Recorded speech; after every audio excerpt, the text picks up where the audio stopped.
pans out. Scott, what's the latest on Oahu that you want to share?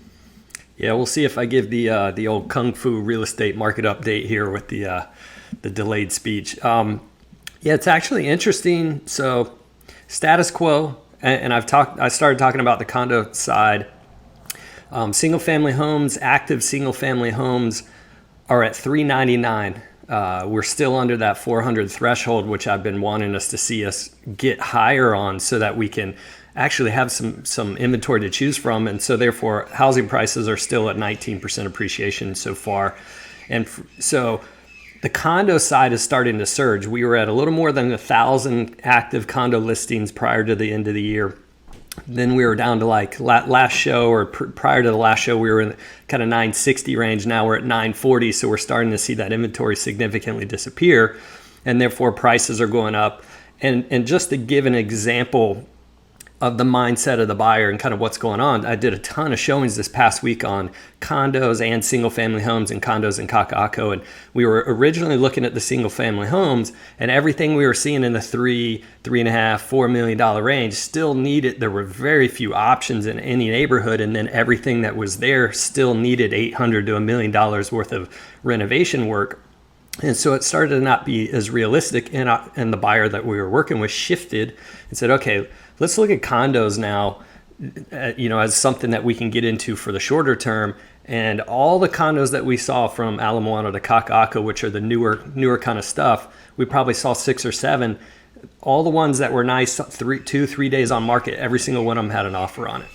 And we were competing with one. We didn't even get an opportunity. The seller selected an offer. We couldn't get our offer in on time. Then we pivoted to another. We did get into escrow, but it was the mindset was, that's a part of the reason why the surge is happening in the condo side, is because people are getting comfortable with it, and house prices have taken off, and there's such a lack of inventory right now that people are moving to the condo side because that becomes the natural opportunity. So therefore we should continue to see that surge in the condo side. But that kind of gives a little bit of a background of the mindset of what's going through some people's minds when they start getting out here in the market. Like you said, it was gonna shift, and it is apps. Some Maui news, Maui real estate, Maui anything you want to share.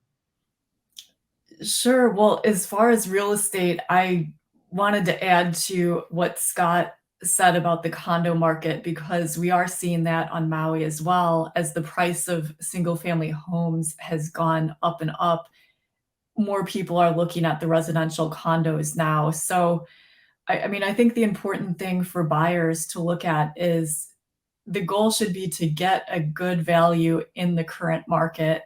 And because in the market we're in, if you go back a year ago or 6 months ago, I mean, you're never going to be able to, I mean, those just simply are not the comps today. And I mean, people have been doing that for years, looking, well, back a year ago or back 2 years ago, prices were this.